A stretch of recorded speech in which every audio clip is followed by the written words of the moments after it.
जी।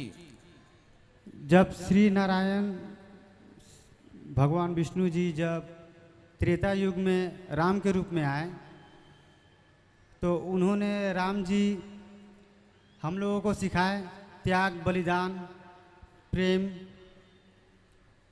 ये सब सिखाए। और भगवान विष्णु जी जब द्वापर युग में आए तो वो सिखा रहे हैं कि अपना हक को अगर ना मिले तो किसी भी तरह साम दाम दंड भेद जिस भी तरह हो ले लो अपना हक। तो गुरु जी ईश्वर तो नारायण है, त्रेता युग में राम के रूप में, द्वापर युग में श्री कृष्ण के रूप में आए। तो भगवान एक ही हैं और वो दो रास्ते बता रहे हैं। श्री राम के रूप में त्याग, बलिदान, मर्यादा, और श्री कृष्ण जी के रूप में अपना हक ना मिले तो किसी भी तरह लो, चाहे उसके लिए युद्ध का ना करने पड़े। तो मनुष्य जो है किन रास्तों पर चले? राम जी अपना अधिकार छोड़ देते हैं भरत के लिए। जी। माता कैकेयी ने कहा कि वनवास जाना है, जबकि उस राज्य के राजा के रूप में अधिकारी भगवान राम ही थे। लेकिन मां और पिता के कहने से राम जी ने अपना अधिकार छोड़ दिया। जबकि पांडवों को भगवान श्री कृष्ण ने कहा कि आप अपने अधिकार के लिए युद्ध कीजिए। अर्जुन भाग रहे थे, रोका। अब आपके पास दोनों ऑप्शन खुले हैं, या तो आप अपना अधिकार छोड़ दीजिए या तो आप अपने अधिकार के लिए युद्ध कीजिए। दोनों अवतार में दो ऑप्शन खुल गए। अब आपको निर्णय लेना है कि आपको लड़कर अपना अधिकार प्राप्त करना है या छोड़कर राम बनना है। यदि छोड़ दोगे तो महाभारत, छोड़ दोगे अधिकार तो रामायण लिखी जाएगी, और मांग लोगे अधिकार तो महाभारत लिखा जाएगा। अब ये दोनों ऑप्शन आपके पास हैं, आपको क्या करना है। जब आपका भाई आपको रत्ती भर जमीन नहीं देगा और घर से लात मार के निकाल देगा, उस समय या तो आप सब छोड़ दीजिए कि चल भैया है तू रख ले। एक तो ये ऑप्शन है कि आप सब छोड़ दें, जो कि राम जी ने किया। और दूसरा ऑप्शन ये है कि आप अधिकार के लिए कि नहीं, ये मेरे पिता की संपत्ति है और इसमें जितना अधिकार आपका है, भाई होने के नाते उतना अधिकार मेरा है। या तो आप लड़के अपना अधिकार ले लें, आपकी स्वतंत्रता है दोनों के लिए, कोई बाध्य नहीं करेगा कि नहीं जी ये करो। तो दोनों ऑप्शन थे।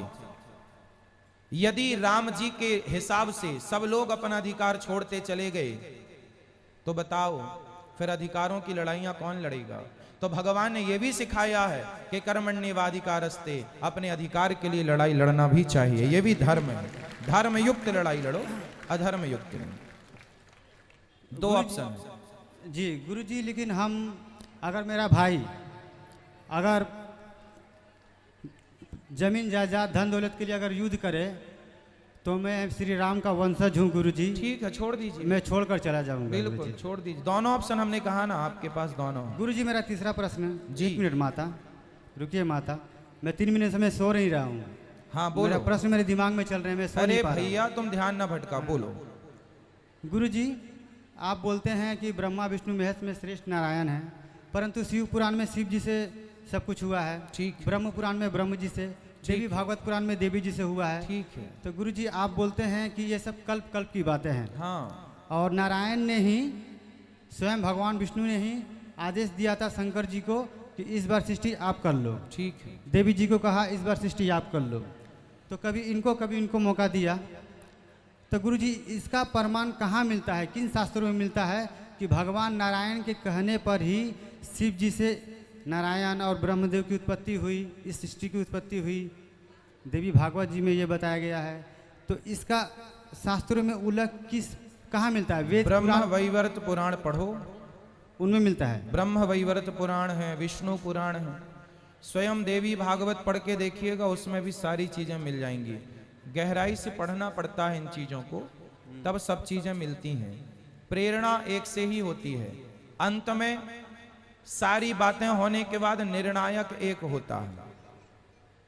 जी हाँ हाँ या ना? जी जी जी। 18 पुराण लिखे गए। 18 पुराणों में निर्णायक पुराण कौन सा है आप बताएंगे? श्रीमद् भागवत महापुराण। हाँ, सबसे अंत में श्रीमद् भागवत लिखा गया वेद व्यास जी के द्वारा। उसको लिखने के पहले व्यास जी महाराज खुद अशांत थे, शांति नहीं मिली। लिखने वाले को शांति नहीं मिली है तो सुनने वाले को क्या मिलेगी।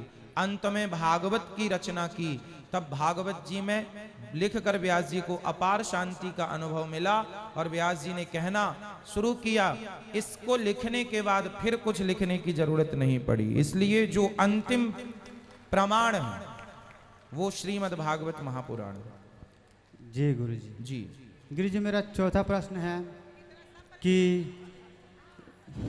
बोलो बोलो।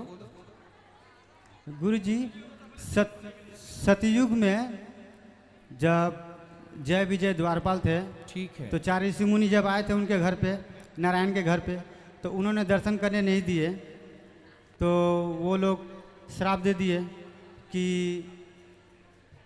तुम लोग नारायण के हाथों मरोगे 3 जन्मों में।